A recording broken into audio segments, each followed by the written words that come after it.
but I'm redoing it because I want it to be shorter. I got a little carried away. So today, yesterday you did your aspirational vision for your life. Today you're doing your 3-year vision. And this is based on your aspirational vision, right? So what in your aspirational vision do you see for your next 3 years, right? And this is going to be on the way to the aspirational vision. So you want to create a 3-year vision that's specific and emotionally compelling, and you really want to see it, you really want to visualize it. So I think in order to be emotionally compelling, you have to be, we'll cover that in a second. So you have to be specific, right? In order to be specific, like I don't mean specific. I want in the next 3 years, for example, I want to halt climate change. I want to get back to my acting career, which necessitates lots of different things, but we'll get into that tomorrow. I want a Portofino green Vespa. That's a 2-seater, has like a 150cc engine, matching 2-tone Portofino green helmet, and the thing on the back that holds the helmet. And also that's a backrest for the person behind me because it's a 2-seater. That's very specific, and I get very excited about it. So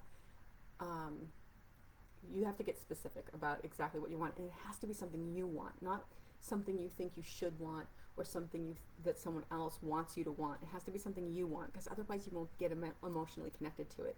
And that is the basis of this whole thing. These visions are not fluff, right? You have to do them because everything else is based on them, and you will not succeed, you will not perform all the tasks you need to perform if you're not emotionally connected to your vision.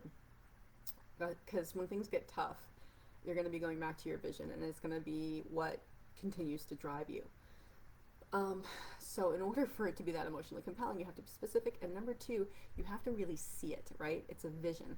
If you know where you're going, you can get there, but only if you know where you're going, and it has to be really specific, because if you want to go live this is an example I give a lot, but if you want to go live in, if I want to go live in London, because that's going to be in my 3-year vision too, getting back to London. If I want a place in London, I am going to have to go to London. I can't just get on any plane.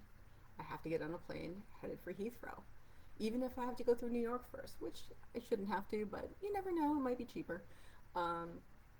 So I have to know where I'm going in order to get there, in order to take the steps to get there, right?